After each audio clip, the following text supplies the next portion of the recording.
Welcome to Detroit.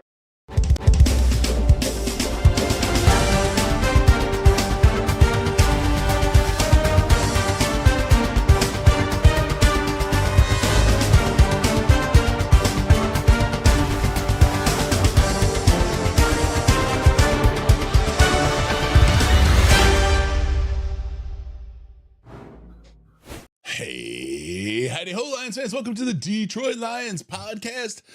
This is episode 519, the Detroit Lions to the title, on to the title. This is the official Detroit Lions podcast for Reddit. I am the dashingest of dashing hosts, Chris, and with me is my lovely co-host of the sexiest kind, very, very dashing, Jeff, the Riz Risden. How are you doing, brother? So glad to have you. It's playoff season. And the Lions are still I can't believe we're still covering a team that's still playing. The Lions play a game, bitch. Wow. This is wow. it. Wow. This is awesome. All right. It's fun. We've got a cap on our time today, but don't worry. It's still a big one. Ran a little bit late in getting started, thanks to Frontier Internet, but they've got me, brother, 2 gigabits. 2 gigabits up and down. Oh, wow. I'm pumping the pipe, laying the pipe. I got the pipe. We got a big show for you today. We're going to do warm-ups like we do as people like to gather and start together as we get moving. We're also going to do a Bucs game review because who doesn't want to talk about playoff wins at home in Detroit? What a great place to do it. Perceptions of the team and how the coaches and how they have changed in the last 3 years. We're also going to talk a little bit about coaching turnover, what we know there. A lot of people have nerves. Maybe rightfully so, maybe not. We'll talk about it. We'll dig in. Take a midweek look at injuries ahead of the biggest game before the biggest game. And we're going to look ahead to the San Francisco 49ers. That's the game of which we speak. We got that going on and a whole lot more. Riz, are you ready to go, my man? Oh, yeah. Let's do it. Let's kick this off and break it down. More power! I should have done that in my Max Cavalera voice since I found out and explored that he is a huge Lions fan, for you Soulfly and some fans out there. Is he now? Well, Max Cavalera, I see you. Bandwagon's big enough for anyone. All right, let's get to this. Donkey Kong, the biggest attractor of the Detroit Lions in the regime ever, comes in with, we're going to the freaking NFC Championship game. We'll get the chat up there. For some reason, it's not popping on, but I'll get it fixed up here in a second. Donkey Kong, love it. He's a guy that wants the best for the team, and he only will settle for the best. And his whole personality has changed in about the last 3 weeks or so. Good for him, man. Good for him. It is good. Lions fans, celebrate. It's a good time. Let's get into it. Oh, please like and subscribe. We like it when you do that. It helps us out. All right, let's get into it. Warm-ups. First one, we need a bigger boat, Riz. It's not sharks. It's not Jaws. We didn't You say that, all I can ships. think of is the speech about the USS Indianapolis from Jaws, which is one of the greatest movie scenes ever. That's not the boat of which we speak. The boat we speak of, or that I am speaking of, is a airborne boat. The flight to the wonderful world of San Francisco. They had to get a bigger plane because so many people are going. It is right now, I saw, thanks to Justin Rogers, the only follow you need on Twitter other than DET Lions Podcast and Jeff Risden. The Lions fans are expected now to make up 22% of the crowd. That is up 4% from where it was just a day ago, according to Vivid Seats. So good looking out there, Mr. Rogers and your neighborhood. But good looking out, and that's really good information, man. A fifth of the people there, at least, are going to be Detroit Lions fans. That is sexy time. That's impressive because as we talked about last week, I think we talked about it last week. It might have been, I don't know. I have done so much freaking media in the last 10 days. I can barely keep my eyes open. Ford Field was 98.2% Lions fans against the Buccaneers. Holy cow. That's insane. Like, normally road teams expect to make between 12 and 15% of the game. Now, that's obviously it varies from stadium to stadium. Like you go to Los Angeles, you go to SoFi, and it's often 50%. You go to Green Bay, and it's like 95% traditionally. Eagles fans pack their stadium. Chiefs fans pack their stadium. The Lions, they sell out, but they've always had like a fair contingency. And people who go to the games know that it's usually probably 1 in 6 people are fans of the opposing team. Something like that. You get that in Detroit. And the Lions selling out Ford Field for a watch party. Spectacular. Yeah. We have reached fever pitch, Chris. It's incredible. It's incredible. This is pure Lions and pure Detroit. I know there's a pure machine in there somewhere, but no, this is fantastic. Can't get the chat to pull in, guys. Sorry, it's we had a different way to start things. We'll call you out. Talk about what you got for you. And it's okay. I can't read it anyways. We got Jeff Gibson. I still can't get rid of this feeling I'm living in another dimension while watching the Lions right now. It's surreal. Absolutely. It was something I chatted a little bit about on the post-game show, and I mentioned the book, Angela Duckworth, Grit. It is a fantastic read if you want to find out what things are about. Peter Drucker said, I had a quote on this as well, culture eats strategy for breakfast. And all you have to do is point at the Philadelphia Eagles and look at the talent on that team. That team hasn't won since like December 5th. And I would say individually, they are more talented than the Detroit Lions. It just is. But as a team, so far, nobody outwits and outdoes the Detroit Lions. It's that grit mentality. It is the concept of the culture, who they are, beats strategy every single time. And that's where this Detroit Lions team is right now. This is where the Detroit Lions team is. And anything can happen. People can look at the paper. You can look up the matchups on paper. You can PFF things to death. And we'll talk about it. San Fran is number 1, offense, defense, number 1 overall on PFF. The toughest match. Good. Yeah. They're really good. Culture can do it, though. The Lions have an equal chance to win this or not based on their culture. It's what they do. And we'll talk about, we'll get into that. But very interesting. Detroit Lions fans, get out there, go do that. Get in there and be loud and proud and have fun. San Fran doesn't usually get into their games that much. It's kind of a California thing. They're not as rowdy. They're not bad, I won't say, but they're not Ford Field and they're not Detroit Lions fans. And a takeover is possible. A takeover is possible, or at least you can even it out. Silence on Lions offense and louder than hell on defense, as much noise as you can make. They're not used to doing a silent count at home. So there you go. You need a bigger boat. You need a bigger boat. And that's for the flights to San Fran, and that's for the bandwagon of fans that are hopping on, because if you looked at the picture of the U.S. and the colors, like the whole U.S. is blue. They talk about America's team before. The United States is Lions blue. Everybody, even the Philly people I work with, are on the Lions bandwagon. And I don't think it's just because they don't want to hear me berating them and making fun of them and belittling them. But I will. But it's just love for the team. They know that the team has earned it. And I'll tell you, Mrs. DLP was she straightened someone out at Publix. She went shopping. And the bagger, because we still have baggers here, he was like, "Oh yeah, well, I guess you guys deserve it. It's he was talking about he's a Steelers fan. We had our run, you guys deserve it." She goes, "We don't deserve it. We earned it. This team earned this. They went out and put in the work. They earned." She and the lady, the next thing over, she hears her. She talks to the cashier. "Do you know who they're talking about?" "No." "Well, I'm rooting for her team, whoever it is." It's hilarious. No, Mrs. DLP is not prone to those sorts of outbursts either. So. No, she's a sweet girl. But fired up. Yeah, fired up. Frosty Cakes, thank you for the super chat. Appreciate that very, very much. I would love to put this on the thing. We just, like I said, we fired this from a cannon to get started.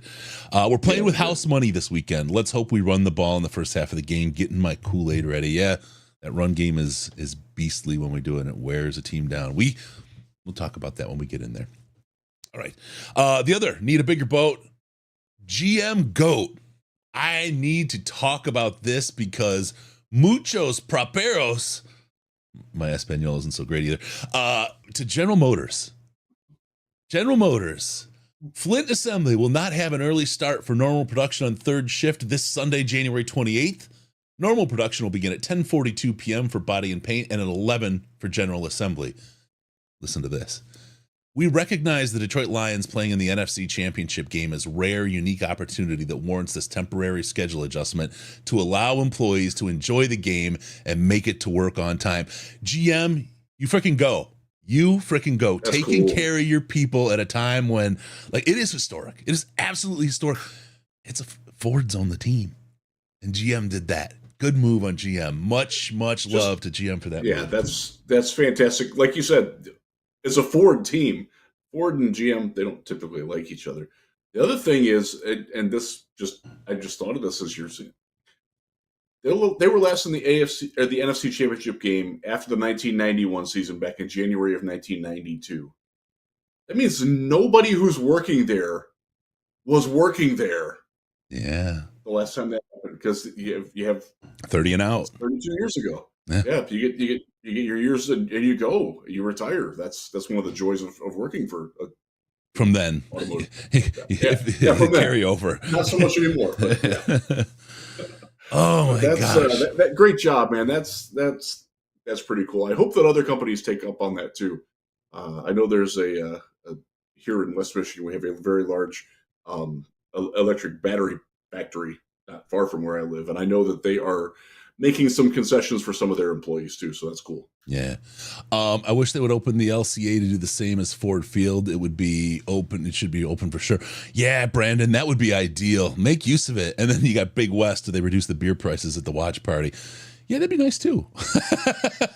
I wouldn't count on that. One thing that they are donating a portion, and they didn't say the portion number, but I would expect it to be pretty good because the Fords have always done this, and the Lions do a very good job with it, with their philanthropic arm. A portion of it is going to a charity, and it slips my mind of what it is right now, Chris. If you happen to have that, say it out. But I don't remember. I'll just say what it St. is. Jude. But always St. Jude. It was well, yeah. St. Jude is always a worthwhile cause. You should give to that. Give as much as you can. It's always appreciated. Do it through our link, which do we have the link up at the bottom? Yeah, we do have that down at the bottom. stjude.org/DOP. I think that's what that is. I don't know. Yeah, I forgot I can turn you up on the internet feed, Riz. Let me do that because I don't know where my you don't need your glasses. Let me turn up your quality. There we go. That should help you out there. Yeah.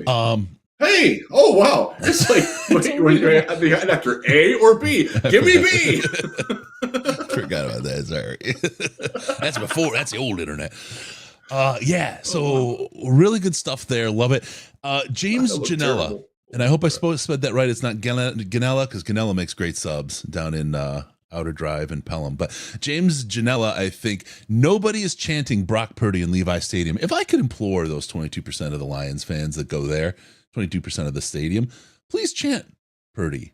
But do it like Purdy, Purdy, the old NHL goaltender chant, the little taunt that comes out.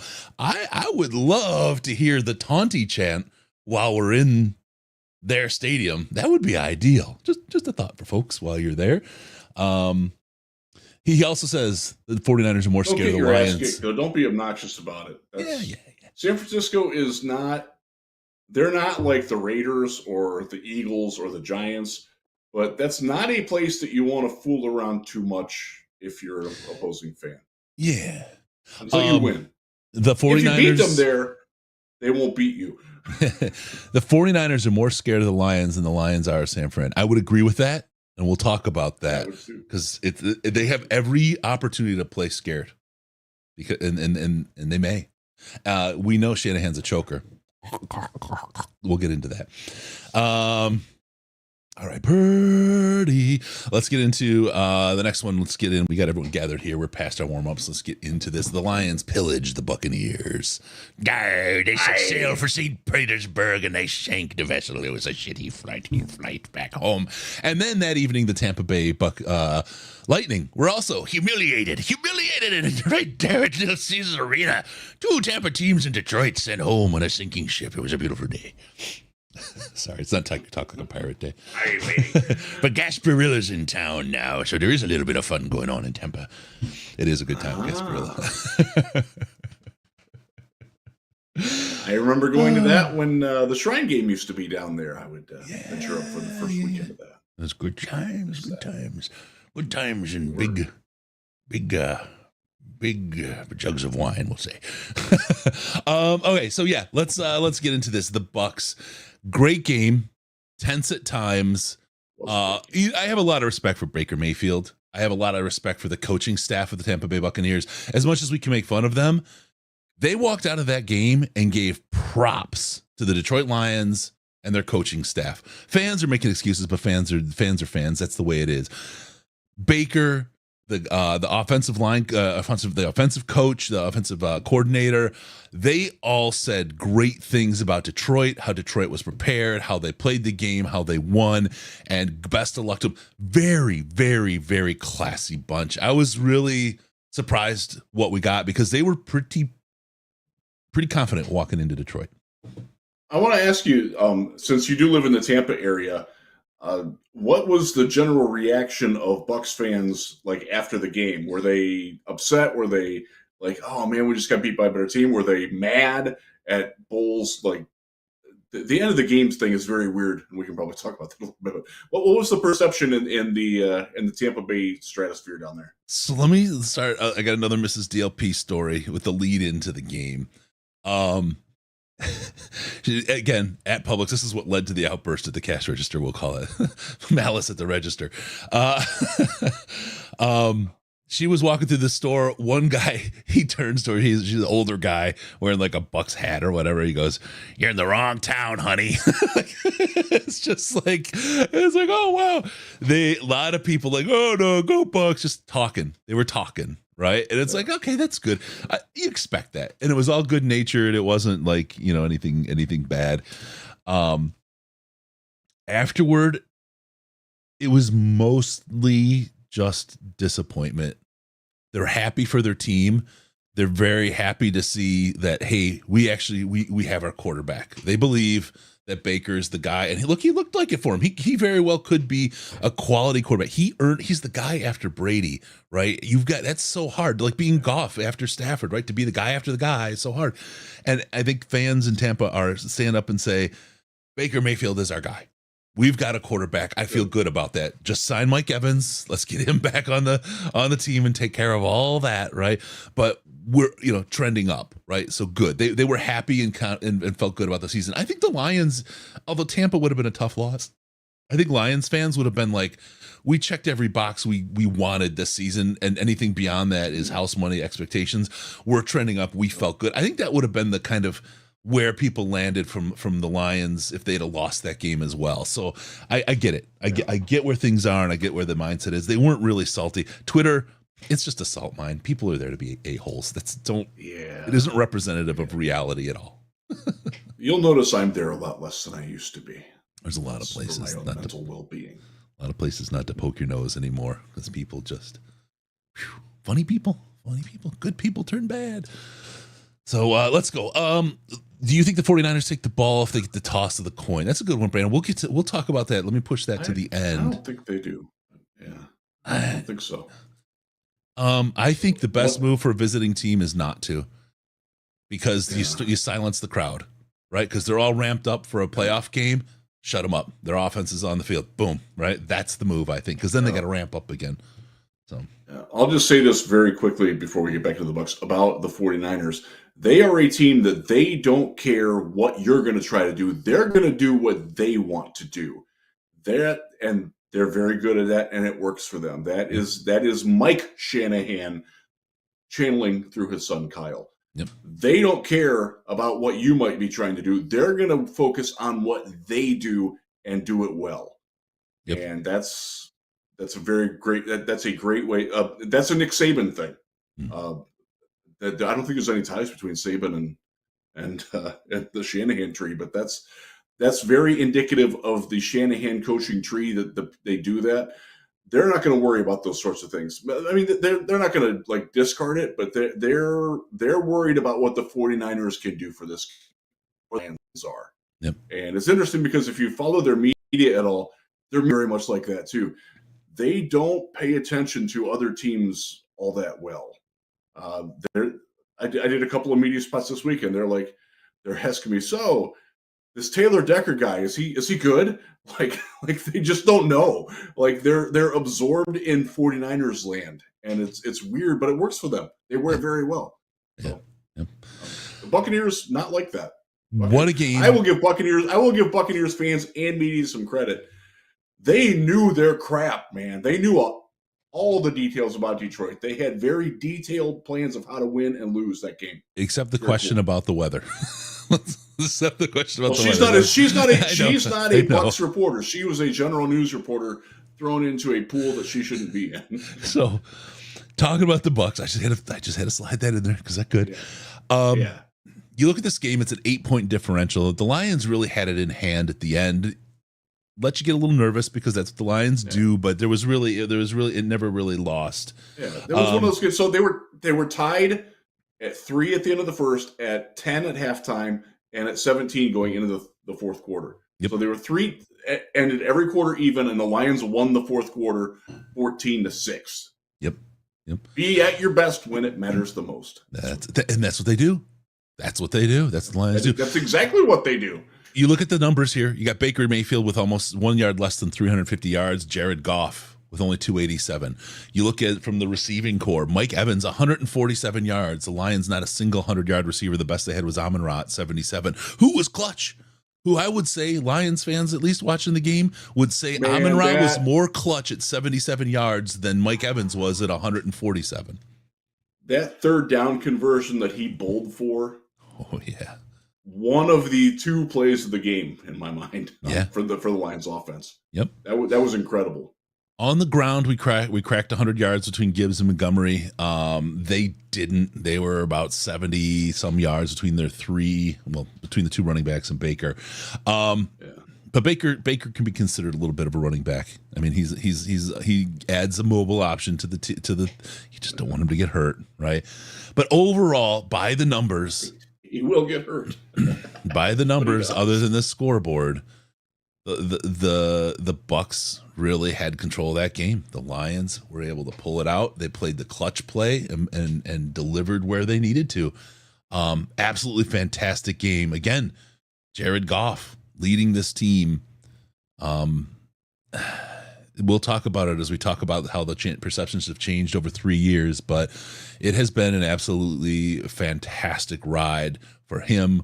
For Lions fans, you heard Coach talk about the hair standing on the back of his neck with the Jared Goff chants. Number one, I love being right, but I love how people have come around on Jared. I saw it. I just knew, like, every down year he had, there was a really clear explanation. Sure, he could have been bad those years, but there was something else that you could always point to and say, first year in Detroit, he didn't have anyone to throw to, right? End of story. And the last year in what's it called in LA, the whole piping the coach's girl probably didn't help him out, and the coach hating him didn't help him out. Jared Goff is a fantastic story, and I said it in the post game show.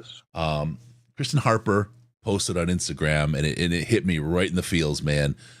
Because it was a picture or a video. Jared comes up, gives her a hug and a kiss on the sideline, goes back on and says on the bottom, "It was always Detroit." Like they figured it out. Everybody figured it out. It was like, yeah, it was. That's awesome. It was for you and it was for us, and we all figured it out together. That was something special. That was good stuff for Jared Goff. I love to see a man have a redemption arc like that. Just love it. Or a woman, but in this case, a man. He's playing very well. I wrote it in my game takeaways on the film study. He had 2 really bad plays, and that was it. And fortunately, the 49ers couldn't capitalize on either of them. And hey, luck plays into that. Yep. Look at how the 49ers are there. They're in this game because Green Bay couldn't capitalize when Brock Purdy made mistakes, and he made a lot of them. Yeah. Buccaneers couldn't do that. You do have to have a little bit of luck on that. Sometimes the ball does have to bounce your way, and it did for the Lions in that game. Goff, though, His ability to figure out where to go with the ball is really, really advanced. And it's something that, obviously it's, the mind meld of cobbling together the offense with Ben Johnson and in the vein of what Jared Goff does well. They clearly did a very good job at that. But also just like he trusts that when he makes a read that his receiver is going to be there. And he's getting better at anticipatory throws, which is something that he hasn't always done all that well at, even in Detroit. Yeah. You're seeing the duck that he threw that J-Mo caught. That's a throw that even 3 months ago, I'm not sure he makes that throw or tries that throw because he just wouldn't have that level of trust. J-Mo's growth. J-Mo's good. This folks. is, buddy. This J-Mo's is getting good. I'm gonna talk. I want to talk about this a little bit because we saw it. There was a point, that first catch, I believe it was, that J-Mo had in the game when he got the ball and they cut to Goff, and you look at him and he looked down and pointed at J-Mo, and there was a connection. Yep. I think that's a telling moment. That's a point when I trust you. We've got this. Yeah. We're together. It was a mind meld moment, right? Where they said, we got this. Absolutely. And you saw a couple more throws go his way. I'm going to go back to J-Mo in the beginning of the year, and we talked a little bit about this. Was not loved by his coaching staff. They were nervous about what J-Mo was and that he was not grit, didn't love ball, wasn't in the locker room what he was supposed to be. Matt Patricia would have done something different. Coach Caldwell would have done something different. The approach this team took to bring J-Mo along and get him to buy in, to genuinely change how he approached and thought about it and proved himself. He's got a stake in this. No one forced him to do anything. He had every opportunity to be in or out, and he was in. He owns where he's at now. I love how they brought him in and the psychology behind J-Mo's growth with the team this year. Ladies and gentlemen, I believe J-Mo, I will declare that I believe J-Mo is going to be one hell of a player for this team, and it's just really started to click. We're going to see the J-Mo wrinkle maybe this week, maybe the Super Bowl, but we're going to see it a lot next year for sure. J-Mo is going to be a key part of this offense, and I am stoked for it. I am so glad. J-Mo, shout out to you. Great, awesome work to find yourself and find your spot, man, and grow and be the man that does the role that you were intended to do. Because 99% of the people that walked in where he was at in that place wouldn't have made it. Wouldn't have freaking made it. And J-Mo did, man. All shouts to him. This is going to be. We've got a bright freaking future ahead with him, man. I'm telling you. Yes, we do. And I have to give a little bit of credit to the Lions coaching staff for understanding how to handle him, too. You brought up coaches in the past that wouldn't have known how to do that. I think this Lions group does a very good job of understanding that you can't coach every player the same. Right. I think the Cleveland Browns are going to learn that very quickly since they have just hired Deuce Staley as their new running backs coach. Deuce has one coaching thing. I think you see Dan. Dan knows that there's some guy. Sometimes you got to throw your arm around the guy. Sometimes you got to hug him pretty tight and squeeze a little bit and make sure that he's understanding the point. Sometimes you got to slap him in the face and wake their ass up. Yeah. Dan can do any of those. His staff knows how to do those things. They have a very good understanding of. You talk about the psychology of players and the way to nurture different players with nuance, with different approaches. I think it's a spectacular way to coach a team. That is, for all, we will go back to Bill Walsh, not to trumpet a San Francisco guy, but one of the things that he was really good at, aside from being an offensive mastermind, was he understood how to push different buttons for different people and was really, really good at that. And I think Dan Campbell doesn't get enough credit for how good he is at that. But it's not just him. He's a meathead. Scotty Montgomery, as the assistant head coach, does a lot of that. Mm-hmm. And I it's been shown to me how much he's done in the last couple of weeks by an outside source. Like, this guy, why is he not getting head coaching offers is one of the things that led to that. Yeah. Because he's not getting interviews anywhere, and he won't just because they're still playing. But my goodness, they've got a lot of really keen people who are not just, your old school coach, swinging the whistle around and barking orders at people. Like there are times when they need to do that, and they understand that, and they have a very good understanding of that. And that's one of the big reasons for why this team has arrived where they are now and why the arrow is still going up. They told you, and I told you at the very beginning about that they're servant leaders. And I'm telling you, developing a player, and I'm not going to go really deep into the servant leadership. People have heard me talk about it. That's fine. But what I think people don't understand, and with Goff, we need someone behind him to push him. That's not where he was at. Growing players is both a talent, but it's also a psychology thing. Sports psychology. You know why there's sports psychologists at every team? You know why they have someone to talk to the players and work those things out? Because it's crucial. They're not there. They're not window ornaments. They're not there just to check we got a sports psychologist box. They're there because they play a key role in player development. Players develop many different ways, and there's a lot that to do to develop a player appropriately. And what you're seeing is that blend of pushing talent, pushing toughness, pushing culture, and pushing the right buttons on those players to be everything they can be. It's and every player is different. I'm interested to see what Deuce does with Chubb, and I have no idea how those two fit together. Oil and water, or the two, peas in a pod. I'm not sure what that is, because someone like Deuce, if he has the right formula for Chubb, if they're the right kind of mix, the two peas in a pod style, Chubb, it could be really friggin' dangerous. But if you get a Swift in a Deuce situation, ooh, that could go ugly quick. You know what I mean? Yeah, absolutely. It's that one's going to be interesting, but good for Deuce for getting hired, and he can fit well. His style contrasts with Kevin Stefanski very nicely, and I think most fans in Cleveland want that. I think Dan has done a pretty good job of assembling the firebrands and the low key people around him. So it's not all just one volume. It's different ways to reach different people, and I think they've done a very good job with that. And even like the young coaching, a guy like JT Barrett, who's going to be moving up the coaching ladder in Detroit or somewhere else very soon. He's got a definite style to him, and you see that Dan doesn't discourage that. He doesn't want people falling in. I've told this story before, but when Nick Saban was coaching the Dolphins, they were at the combine, and I saw them come out or get to the top of an escalator and walk across.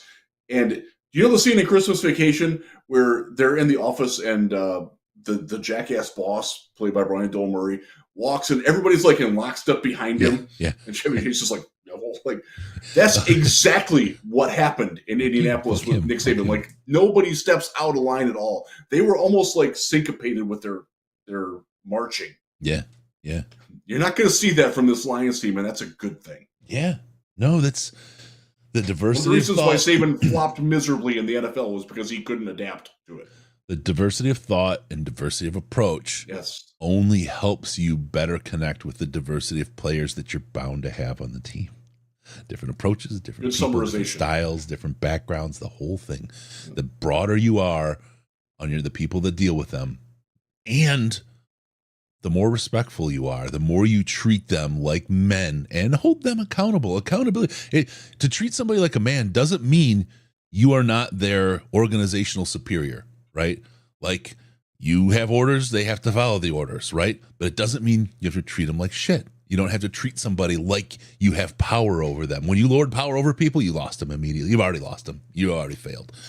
That collaborative, cooperative kind of drive to get the most out of people. That's what you see here. It's both psychological. It's the hitting in practice where coach was talking about, I'm not doing it to hurt you, but you need to do this so you're ready for it in the season, right? Like it's tough love where it's needed. It's love where it's needed, right? It's just fuck you where it's needed. It's just straight up what's needed and when.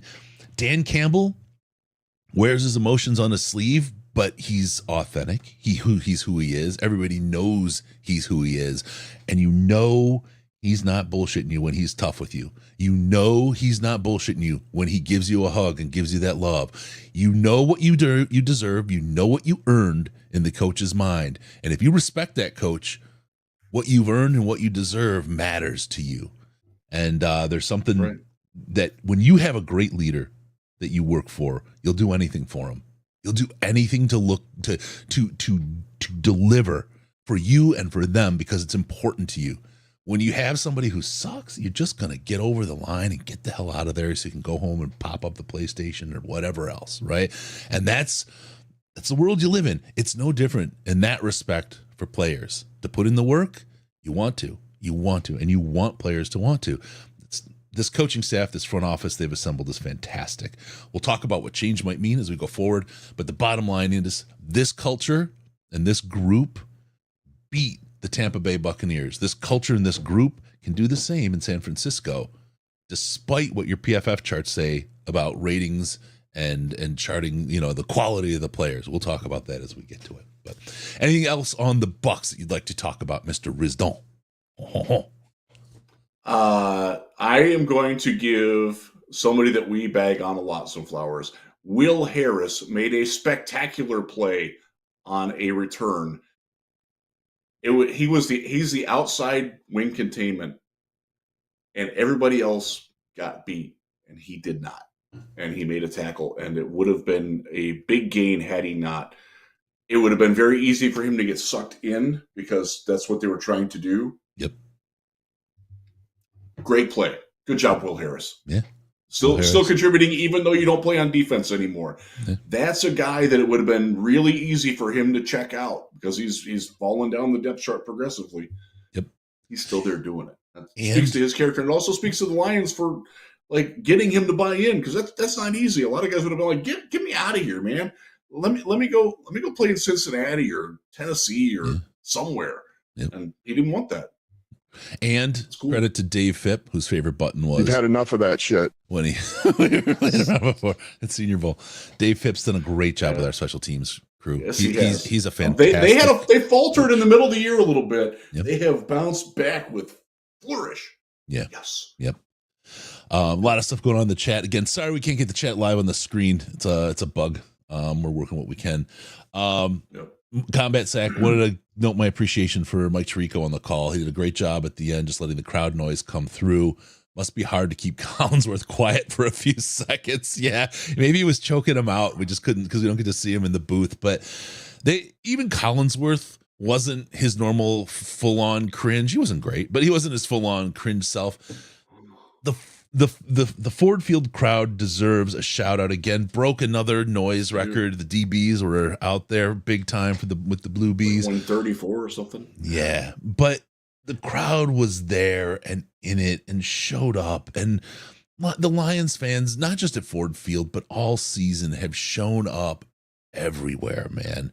Absolutely everywhere. It's what an amazing really cool group of folks, man. This is all the stuff you hoped for. You dream when the Lions win, man. Oh, it's going to be like that. But other teams say that too. And then they just are no-shows at different stuff. There was, but who was it? It was in the Slack. He said, my unofficial guess of how many Bucs fans are here is 0. It was just the way it was, right? They just don't travel. And you would think, I know everyone goes to Florida or whatever, especially in the winter, but you would think there's Bucs fans that came up and made the trek and did the whole thing to support their team. 0 or close to, right? I mean, an unmentionable amount of Bucs fans. I watched that place when Sandman got a suite and treated a bunch of us to it because he's such a freaking awesome dude for the Dallas game. I watched Dallas take over Ford Field, right? We've seen this. You dream that your fans are going to do it, and we've done it all year. We've been a team that has absolutely lived up. All the dreams of Lions fans about your team have come true this year so far. And it's fantastic. The teams play, the fans, just the storylines, everything for the Lions has just come up in Millhouse all year. And it's fantastic, man. So big shout out to the fans who've done it. You folks, everyone, we've all been dying and waiting for this. And it's here. and you didn't stumble, and you didn't just sit down and watch. You're taking part and you're enjoying it. So big shout out to the Lions fans, the Lions faithful, the folks going out to San Fran for that game. All of you folks who can do it and swing it. Good on you, man. Absolutely good on you. Appreciate you and I know the team appreciates you. I know those players appreciate you. I mean, the conversations I've had with the folks I know, they're stunned every game. Still, when the fans show up and how much it means, it's a big deal. So good on you, folks. Good, awesome. Undefeated in the playoffs in Ford Field. Undefeated in California this year. Last road playoff game the Lions won was in San Francisco in 1957. We knocked off Y.A. Tittle. How about that? Last road playoff game was 1957, bro. We got this. All right, let's get into it. We'll talk about that in a second. We already kind of leaned into this a little bit, Riz, this topic. That was a long ass time ago. Yeah. How great is it to be a winner? I think we talked about that a little bit already, but just take a second. I think we're pretty good there. We're feeling pretty good.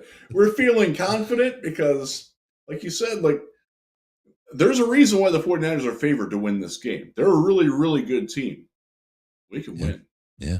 Don't know if we will, but we can. We're there for a reason. That's for sure. We earned it. That's right. We're good too. I think people are really starting to like. It's interesting because it feels like a lot of the rest of the country was ahead of some of the Lions fans in embracing how good this team was. And whether it's we're lionized, to use that term, or battle scarred, or just nervous that something's going to upset the apple cart and it's all going to fly away. I think we're all over that now collectively. I'll use the Dos Otros form there. We as a Lions nation have moved beyond that, and that's a good thing to be because we are a very good football team. We are one of the 4 teams still playing, and we deserve to be there because we play good football. We earned it. We got a lot of really good players. We got 5 players who were all pro. 4 players made the all NFC team from PFWA. I'm happy to say I voted for all of them. I also voted for Frank, even though he didn't make it. Yeah. Okay. Talk about grit, man. Frank, we didn't even touch on Frank. My God. That guy, Good man, Lord. Beast. He is a friggin' beast. If you see Frank Ragnow around town, give him a hug from me and 9 million other Lions fans. That man, but a gentle one, because he's in a lot of pain. Yes. Give him a ton of love. He deserves it. We got a thing. We've got a shirt signed by the entire offensive line. It's the Hank's Tanks shirt. We're gonna auction it for St. Jude. We're still gonna do that. Get ready. Coming up here very, very shortly. Not today, but on the site. We'll put it up. We'll give some time. But if this is a banner year for the Detroit Lions and that offensive line, what a piece of memorabilia right now to get that Hank's Tank shirt signed by the 5 starters at the beginning of the year. Really, really good stuff, top shelf, and all the money from that will go to the St. Jude. If you wanted to give a little bit to St. Jude now, you can go to stjude.org/DLP. It's right at their own website, stjude.org/DLP. Yeah. I can read it. Senior Bowl. Riz is going to be listening to Steve Miller Band on live on stream because you got us to the $20,000 mark. Be ready for that. Make sure to tune in because it is going to be a great time. All right. Let's get into this next one. This is a really interesting topic, Riz. Perceptions of the team and the coaches and how they've changed after 3 years. And look, this isn't me. I do it on the show a little bit because it's sports talk and that kind of thing. I'm not this big arrogant ass who loves to see I told you so or whatever, but I freaking told you so. Okay, folks, I told you so. I'm going to ask the question one last time. Is Jared Goff now with 2 playoff wins a better quarterback for the Detroit Lions than Matt Stafford ever was? Because well, I think maybe he just might be. I don't care about the stats. I don't care about the people surrounding him. He did it. He got us there. End of story. Okay, so there's that. There's the servant leadership. But when we started, the world was laughing at kneecap biting from the opening presser from Dan Campbell. Now, Pat McAfee, I'll give him some credit because he embraced it. He laughed with everybody, but he was like, I kind of like this. This guy's hungry. He just didn't make the knock. And then you still see it. Every time the question comes, from the opening press conference when you talked about biting kneecaps, they always say that, and then they come out with a question, right? They hang that on him like it's something to be ashamed of, and it's not. It's an easy way to tell if they're a Lions reporter or an outside reporter. If you hear that, anything mention of kneecaps prefacing, they're not one of us. No, not at all.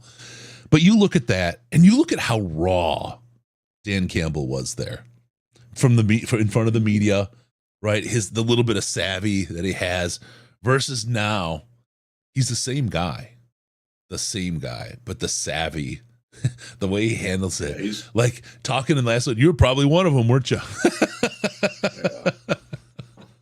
Yeah. He's fantastic, man. The thing that really drove it home for me was Sunday when they beat the Bucs was the 3-year anniversary of that speech. Yep. And it was very easy to demarcate how far he's come. And the perception of him has come. Because for even going into this year, there was still some of the chuckleheads out there, oh, he doesn't know what he's doing. He's going to bite our kneecaps. He's going to drag us out into the ocean and try to drown us. Like, that, I think, has really gone by the wayside now that the Lions have gotten some national media attention. They got some national games, primetime broadcasts this year that made the people who espouse those things look a little bit deeper at the team and what's going on in Detroit. Yep. And it's really cool to see that the perception of Dan Campbell has gone from being, I don't think this is going to work, to, wow, he probably deserves my vote for Coach of the Year. D'Amico Ryan, what he did is incredible. Tough vote. I want Dan Campbell. I'm a Dan Campbell fan, and I got money on Dan Campbell winning Coach of the Year, just straight up. But man, D'Amico Ryan, what he did with that team, because that team was a dumpster fire. That was like, you were an idiot if you took that job. You were dope. You were the laughing stock. More than saying anything about kneecaps, you were a laughing stock of the league if you went into that tire fire in a dumpster situation, right? Yeah. And D'Amico, their ownership situation is not good. Their GM status was unstable, to be kind, going into this year.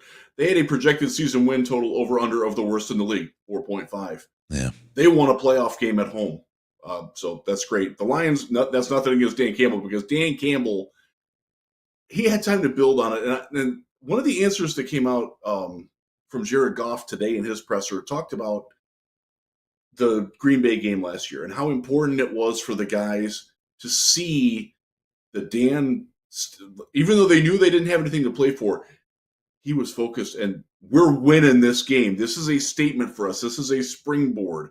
Yep. And I think, that coming roughly 1 year earlier, I think that's another point of demarcation where he won anybody who doubted him in Detroit, in the organization. He won them over with that and built very successfully off of that. It's easy to do, take a bad team and make them good. To get them to stay there and to keep going up is a different story. Yeah. And I think what we're seeing from Dan Campbell is, and the national perception is this too now, is that he's building something really special. It wasn't just, he got over once, and then now it's going to go away. People are going to figure it out. It's a gimmick, and it'll go away. Rex Ryan was kind of like that, as an example. I don't think you're going to see anything said about Dan Campbell that way. No, I really don't. And that's progress. That's great. Yeah, he deserves it. Let me hit a couple of the chat pieces here, because again, I apologize, we can't get them up there on the screen this time. We had some technical stuff going on. They'll be there. Senior Bowl. Well, no, Senior Bowl. We're doing the post game show from Senior Bowl, so all week we'll have those somewhere. There. Location TBD.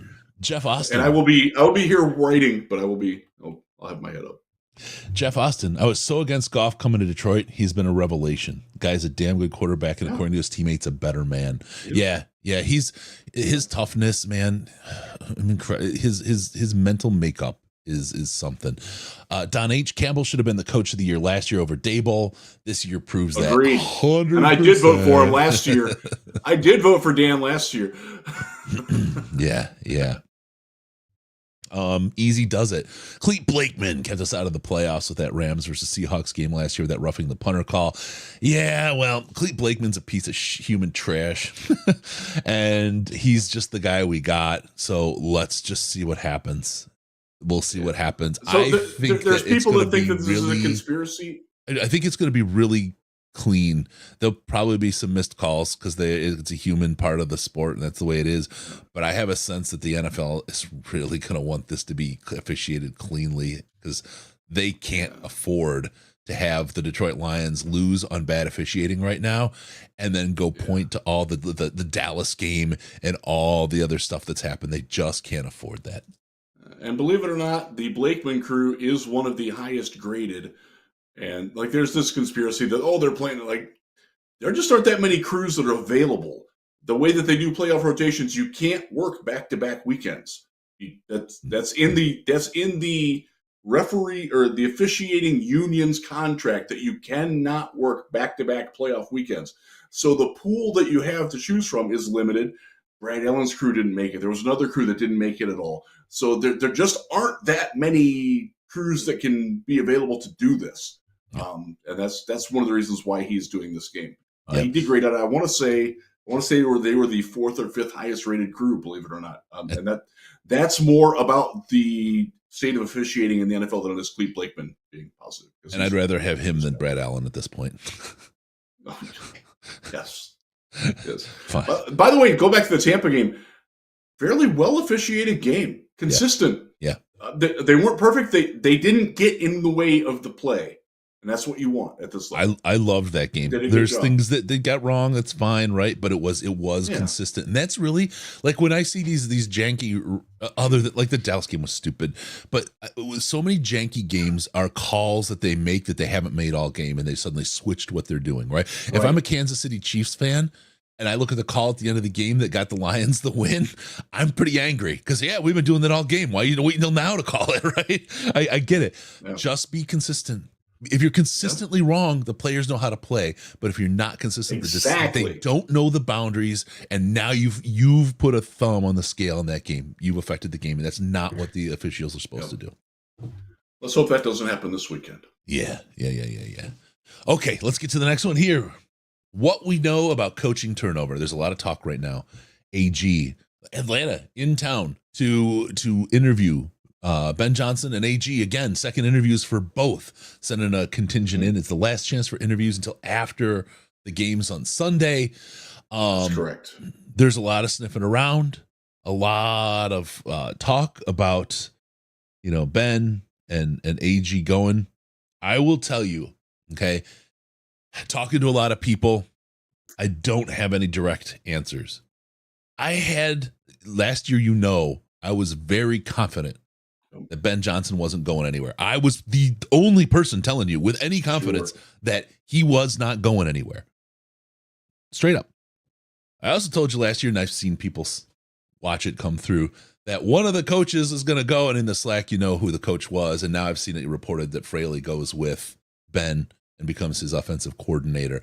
I can say that that's super likely that if Ben were to go, that Hank would go with him too, and it would be a massive loss for this team to lose the both of them. Now, Ben, I don't have a definitive answer, but I'm at about 70% that he's not going to be here next year, and I hate to say that, and it burns me and makes me ache. In my heart because it's such a big hole in this team, and those guys are both so much Detroit guys. They're going to go and make a bunch of money, so that's great. I don't think they're going to land somewhere where they or their families are as happy as Detroit, nor where they can have the success. That being said, if you don't try, you'll never know. And there's that big chunk of money is one hell of a cushion if things go wrong. So I hate to be the bearer of bad news. Like I said, I don't have any direct information, but I'm about 70% right now on what I'm hearing that our boys are going to be gone. I would Ben Johnson specifically, I would go even higher than that. based on and it sure seems like it's Washington. Not to dismiss Atlanta. I will dismiss Carolina. He ain't going there. No. Washington, with their new ownership, with the way that they can structure things for him, and it wouldn't surprise me if Hank was the only coach to go. I think another couple of coaches might tag along. Yeah.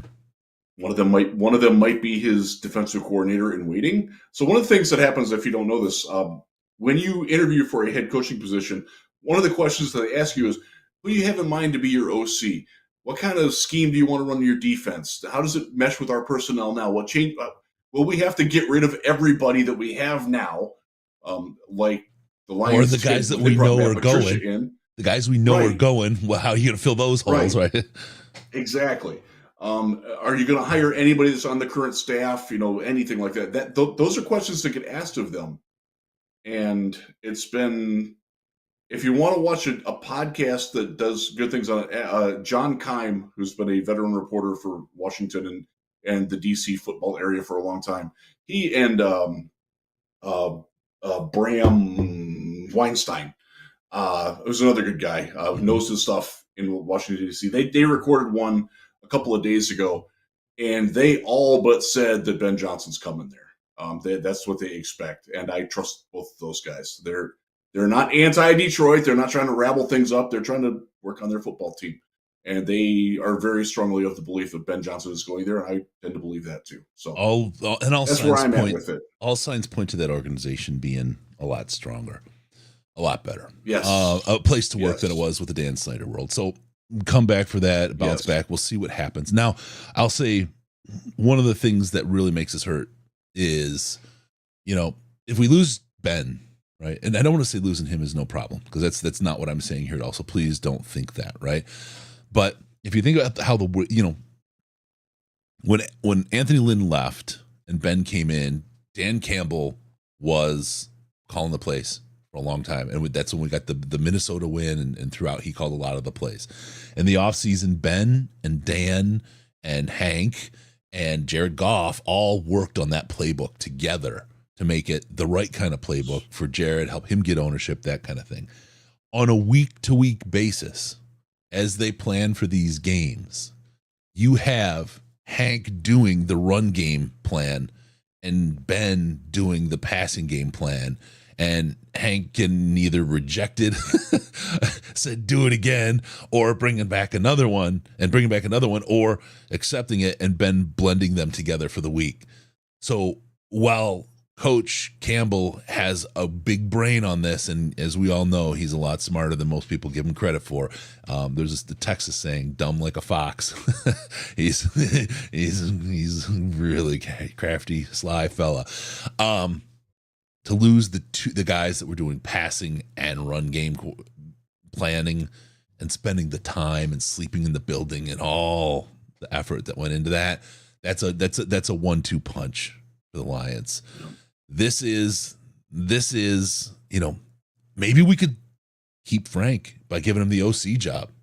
I'm down. If he's going to be an OC somewhere else, let's keep half the game. Let's keep half the band together. Let's work on it. Maybe Campbell takes on play calling duties at first, right? And edges him into it or whatever. Do it. Do that, because Hank is a very, very special coach. We saw it when we first saw him, when he first came to the team. Was it 2019? We saw him, and it was immediately apparent at what a spectacular and special mind and coach he was. Something like that, but I don't know if they're going to be able to keep him and outbid and all the things that got to go like that. It'll be interesting. We'll deal with that once the season's over, because but there's a lot of people who are like, oh, why are you interviewing? Like, you can't fault these guys for interviewing. Like, and this is a time that they have to do it. Mm-hmm. Strike while the iron's hot. That's what you do. That's how you get ahead in life. I don't think that the game planning for the Buccaneers was negatively impacted by AG or Ben Johnson doing with it. In fact, I would say AG might have called his best game of the year against Tampa Bay. I thought he did a great job of taking away what they wanted to do and mitigating the quite obvious problem that their outside corners can't cover me. and they're still winning football games doing that. That's coaching, believe it or not. If you think about how this team has been planning, right? They went all offense first, right?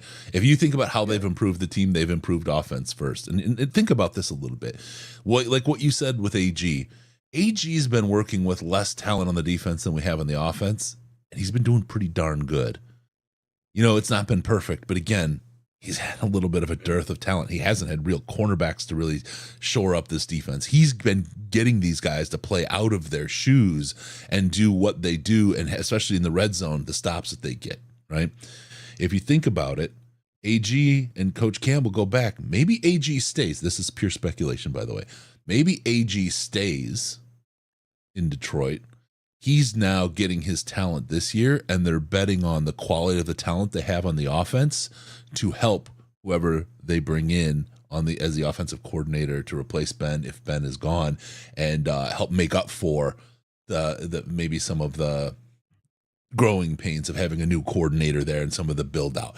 That's very possible, because if I'm sitting there and I have to plan, and they have been planning because they've said from the beginning they're going to grow their guys, they're going to promote them, they're going to lose them to other teams, they're going to bring guys up, and that's what we do with our people.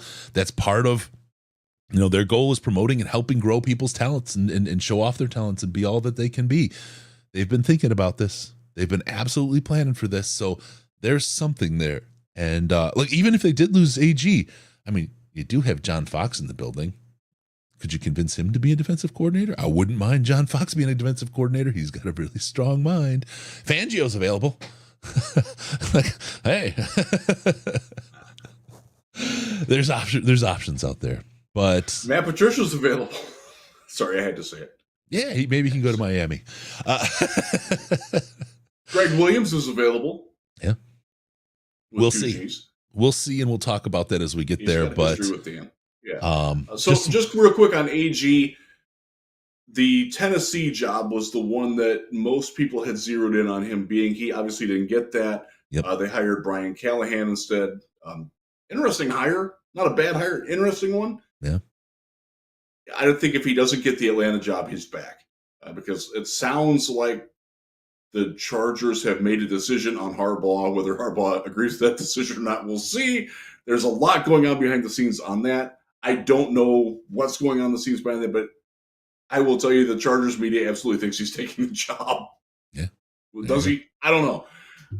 And I don't think AG is a serious contender for Seattle. And what's the New England's filled. AG I don't may think he's good anywhere else. AG may give you a line to hold on to CJGJ as well, as Lauren McQuigg says in the chat, because they are close if guys. They want to. He hasn't. It's been bad. There's a reason why he bounces from team to team, and it's him. It's not them. It's him, and he likes it that way. By the way, that's not a criticism of him. That's what he wants to be. He is that guy. Well, and I think they embrace it. Before he talked to us the first time this summer, he's like, "I'm gonna be an ass, y'all. Like y'all aren't gonna like me sometimes. I'm gonna get on you." Like, I swear to God, he trash talked his mom on the way out of the uterus. That's just who he is, proudly. I'm not going to talk about his mom. I'm not going to simulate trash talking because I'm not going to say anything bad about his mom. But I will say, I think our team has embraced it. Yes, our staff has embraced it. But there is a short shelf life for that, and he knows that, as well as I recognize that. But I think our staff has embraced it a lot more and a lot better than Philadelphia did before. So there may be an audience for that to continue here, especially with AG, a trusted partner of Coach Campbell. So we'll see how that plays out. Yes. I got to hit some super chats because we've had some very, very kind folks out there hitting us up. Paul Meyer. Good. For Mr. John, my neighbor and stand-in grandpa when I was young in Battle Creek, who was in the auto industry in Michigan and loved the Lions, rip and grit. Sorry to hear about the loss there, Paul. Thanks for that. And thanks also, Paul, for upping your Patreon. I saw that just pop through while we were sitting here. We really appreciate that. You know, it's a generous thing. You folks, if you haven't heard, patreon.com/Detroit Lions podcast. You get access to our Slack chat if you donate $5 a month. One of the most intelligent Lions chat, the most intelligent Lions chat on the internet. Super focused, super awesome. During the in-game threads are like nothing you've ever seen in online chat. It's a great group of people, great place to be. Again, patreon.com/Detroit Lions podcast. Get in there and $5 a month gets you the chat. Adam Schreiner. The real question is, do I bust out the Anzalone jersey at the game on Sunday? We're 2-0 in games where I've worn it. The answer is, of course, yes. Of course you wear that damn thing. Put that on and go. Schefter just reported Harbaugh to the Chargers. It's official. All right. There you go. Thank you, Ash. Rolling it in the chat. Sorry. I'm going to turn my space heater off. It's getting hot in here. I'm not taking off all my clothes. Except your pants. Sorry, that was bad. Except your pants. Got a little Nelly. It's getting hot in her. Nelly was last year's Senior Bowl. This year we have some Tone Loc or somebody. Who knows? All right, let's. No, it's like it's not a bad one actually this year. I thought of maybe even showing. Yeah, I don't know, but yeah, we will be there. By the way, we will be finding a place to watch the game in Mobile, and if you happen to be down there, we will post it on social media where we're going to be at if you want to come watch with us, and also attend the post game show afterwards. Which, huge day. I've been contacted. I'm going to be on the BBC World Service show Sports World, and for those that don't know, it's got 188 million listeners.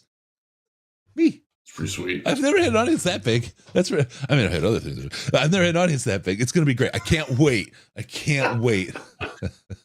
Body count. I can't wait to get on there. That's super cool. What an achievement. That's cool. It really is. It's something that I feel I really want to celebrate because it's an awesome thing. So we'll be doing that before the game, 1:35 on Sunday. Then we'll do the game, and then we'll have a post-game show from probably my hotel room in Mobile. We'll figure it out. We got to figure out where we're watching the game, and then we got to bounce back and do it. And then we'll get into Senior Bowl week, and it's what a week it is. Because look, if we win, we've got 2 weeks to the Super Bowl. It's the perfect time to spend a week focusing on the draft. And if we lose, you want to focus on the draft anyway. Those 2 weeks are excruciating, by the way. Yeah. That's a long time. So we will be live at you. I have the rosters printed out. I have now seen, as of this morning, I have seen every player on this except one play at least one game. So I'm somewhat prepared. This has really interfered with my preparation, but I'm happy to do it because we're still playing football, and we got a chance to still be playing football after this Sunday. Yeah, and that will be, buddy. About the only negative from it, Riz, is that none of the Lions coaching staff is going to be down there. Riz, the scouting staff will be there. Ray Agnew will be there. I don't know if Brad's going to be there. Riz, Ray Agnew pretty much. We get to sleep in on Monday if they win. We've got Mobile open to us to party our freaking asses off and celebrate a ride to the Super Bowl, bro. That'll be nice. That'll be about the only sleep I get that week because between doing podcast stuff, interviewing players, and running Draft Wire, it's going to be a very, very hectic week for me. These dark bags under here will be inflated, like Publix bags coming out. Live. Oh, Publix, nice. Live player interviews guaranteed every day, Tuesday through Thursday, twice on Wednesday. Get there and check it out. We're going hard for the Michigan players for you folks, but there's a lot of other really, really talented cats we're going to get in. We're pushing for that, so make sure you check it. Sandra still will be there. Like we're working on that. A lot of great interviews coming that you guys will want to see. So our coverage during Senior Bowl week will be fantastical. And I might have Chris a little will remember surprise. to hit the record button this time. Oh, yeah. I have a surprise for the Right Michigan interview that you folks are going to friggin' love. So keep your eyes open. It's going to be awesome. All right, let's get into it really quick. We got 2 more topics. And we promise we will not ask them about Jim Harbaugh. No, but Harbaugh to the Chargers just tells you that young Mr. Ben Johnson is not going to the Chargers. That's check one off the list. So we can go, phew. Or it tells you that some of the other rumors may be true because they know it too. All right, let's take a midweek look at injuries. As we prep Mr. Risden, let him load his lips like he likes to do. I got to say thanks to Pat D for the super chat. Thank you, sir, so much. Guys, it's January 24th. The Lions are playing football. Thanks for giving us hope during the Patricia years. No, Pat, thanks for hanging with us, man. You guys are as much a part of carrying us all. We could have done it without you guys. Trust me. Yep. All right, I have the practice injury report in front of me. Bring it. Thank you, Pat. Love you. It was an estimated one because they walked through today, as they need to with the injuries that they have. 4 players out: Jonah Jackson, Sam Laporta, Frank Ragnow, and Khalif Raymond. Khalif and Jonah are not going to play Sunday. We can say that already with definitive. Like they will not be playing against San Francisco. Yep. Laporta not practicing. That's a little bit concerning. With he's coming off the knee injury. I think he'll be fine. By the way, Dr. Liao will go much more into detail on these things. Frank Ragnow is listed with ankle, toe, knee, and back designations, and not the rest designation. So that's not great. Sing it with me. Head, shoulders, knees and toes, knees and toes. Yeah. My God, again, he's going to play. He's toughest SOB I know. Yeah. But he's hurting. Can we? So Alex Anzalone, Josh Reynolds were both limited. Anzalone with shoulder and ribs. They are on the same side of his body, too. That's sort of one of the reasons why he had some trouble tackling in this game. You might have noticed that. I did. And then James Houston, everybody's favorite player, ankle injury, full practice, which means that if he doesn't play, he's, again, a healthy scratch. And that wouldn't surprise me if that happens. And he'll be a surprise active in the Super Bowl. Being healthy and being football ready are not the same. That's what we talked about. The rehab. Trying to make that as clear as possible. The rehab on that is, you're great. You can be healthy. The bone can be great. You can walk around. You can jog. You can run. You can do all that. But the bend required, especially for his play style, is beyond just being healthy. So, yes. And Dr. Lau, if you're watching, and I know you do, explain to people like the mechanism of the injury of the high ankle sprain and fracture that goes with it, because he had both, and that makes it like that's not good. It's really not good. Not good, and that's one of those where you're never going to recover. Like he's going to have like, if you can see my ring finger here. I broke that once upon a time, and it will never be the same. I do not have any flexibility here from that. Like that actually still hurts, and I broke that 33 years ago. There are things that you just lose when you get injured like that, and unfortunately, James Houston is dealing with that right now. Maybe he'll get it back in the offseason when he's had more time to rehab and everything. But I trust the coaches. I trust in Brad. I trust in Dan. I don't think they're keeping him out as punishment or that they're stupid. I think they think that they want to win. Yeah. As I said on the Huge Show this week, if they think that James Houston can help them better than Romeo Okwara can, he will be out there. Yep. 100%. This isn't some great conspiracy that they're keeping Lawrence Taylor 2.0 off the damn field. There's a request. There's a request from Jameson Hennessy in the chat for you to say that please tell us that James Houston will never play in the NFL again. He might not this year. All right. I want to talk about one specific piece of that before we hit the last topic, and that is Jonah Jackson. He's had a contract on the table since preseason. Hasn't signed it once more. Hasn't had a great season. Kind of boxed himself in, I think, on where he's at. Do you? My thoughts are we've probably seen the last of Jonah, unless we're in the Super Bowl. But we've probably seen the last of Jonah in a Detroit Lions uniform. What's your thoughts? I agree with that. They can't pay everybody. They have to figure out budget. I think they would pay Graham Glasgow before they pay Jonah Jackson for the simple reason that Graham Glasgow is Frank Ragnow's backup. Yeah, he has the ability of avail. He has the ability of avail. And that matters. He's already gone through his bad injury, and it took him a year and a half, but he finally came back. Yep. Hopefully that does. Here's one for you, Dr. Liao. Look at Graham Glasgow's injury and compare it to James Houston and see, because I think it's somewhat the same injury. And Graham Glasgow was not good for Denver for a good season and a half afterwards. That's something to throw out there. Yep. By the way, check out Dr. Leos. He's so good. Every week is like exponentially improving. It's incredible. His stuff is awesome. In particular on YouTube, like it's great to listen to, but the video support that he's put with it is absolutely fantastic. Really, really good stuff. It's really good.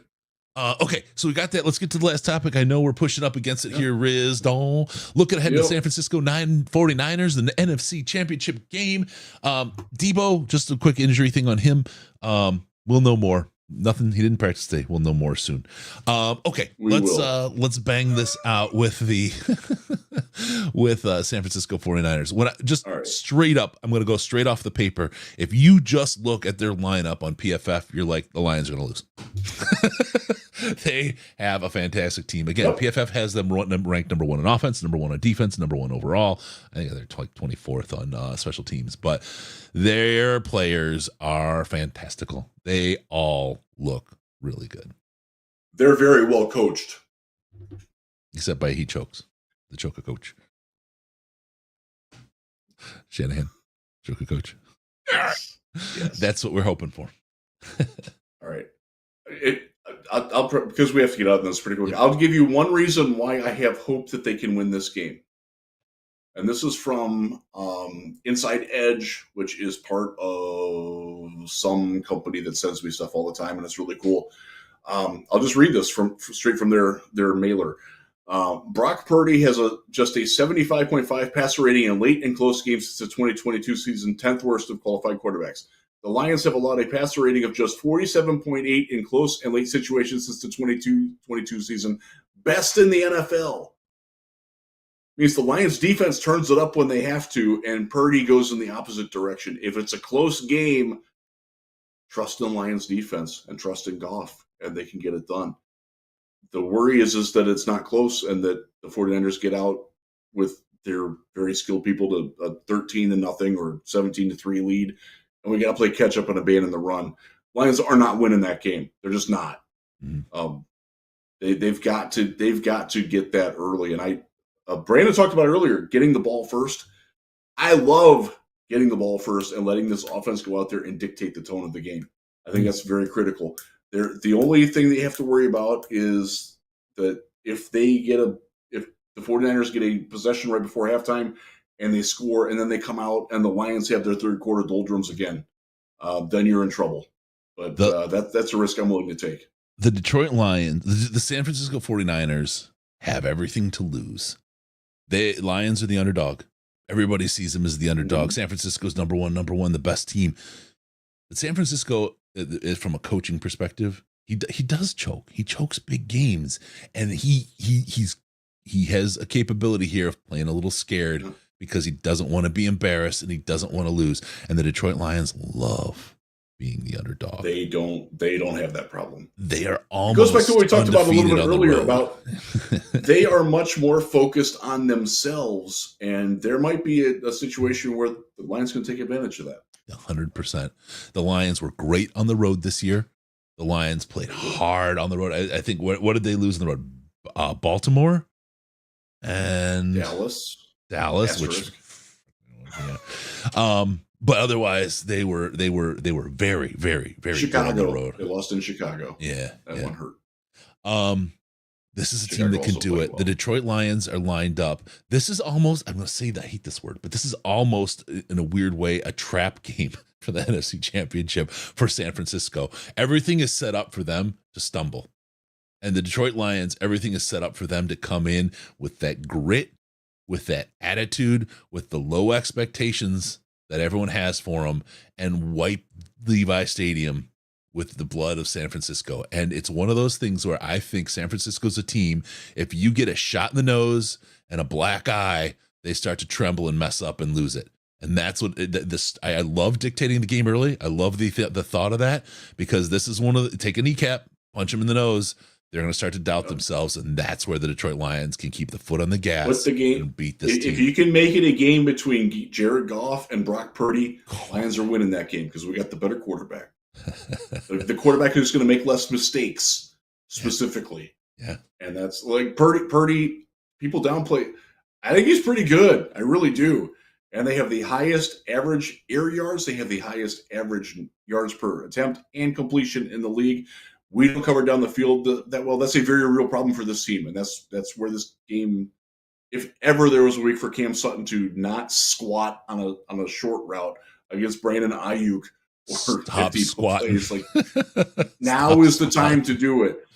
I will say the safety help over the top was better, specifically from Kirby Joseph, than it had been in that Tampa game. They're learning, they're adapting, but this is a whole different animal. George Kittle, by the way, is that's the big one, because if you focus your safety attention out there, and Jack Campbell or Alex Anzalone or Derek Barnes can't cover him, Purdy's going to go to him. And especially if Kittle's Debo's really out. Good too. If Debo's out, we're very similar threats to each other. I like we'll run like crazy, and our pass game is going to beat them up. We have a great chance offensively against this team. We match up very, very well offensively against their defense. Unfortunately, their offense matches up really well against our defense. But that, as you said, plays in our favor. Make it a Jared Goff against a Purdy kind of game and see what happens. With that, really quick, Peaceful Tim says, if the Lions win on Sunday, I'm going to spam the fuck out of this chat. Sorry, I apologize ahead of time. I will be a tornado. Do it. I bring it. Let's go. All right. Like, subscribe. Please do that. We love it when you do that. It helps us out. It helps people find us. Helps support the show. Also, don't forget about us on Patreon. Patreon.com/Detroit Lions Podcast. $5 a month gets you access to the Slack, the most intelligent Lions chat on the internet during the game in particular, but all the time. Great conversation. A little bit of dust from Riz, a little bit of dust from Chris, the insider stuff as we go on. It's a great place to hang out, especially in the off season. You get all the good stuff going on. Make sure to find us on Twitter at DET Lions Podcast, DET Lions Podcast, and at Jeff Risden, like you see underneath his name right there. We'll get us pants free. You get all the information about the show, all the good stuff. Get us in there. And also go to DetroitLionsPodcast.com. Subscribe to the podcast. That way, we can. What do we do, Riz? What happens when they subscribe? We get to come into your ear holes automatically. We've got 188 million people we're going to do that to this weekend. You're there first. Look at on you. The BBC. Look at the BBC in your ear holes. Thank you for tuning in. We're going to see you next time on the Detroit Lions Podcast. Remember, no pants, no toasters, no hot tubs, no problems, because we got a chance at the first road playoff win since 1957. Let's do this. We are your Detroit Lions and Reddit Connection.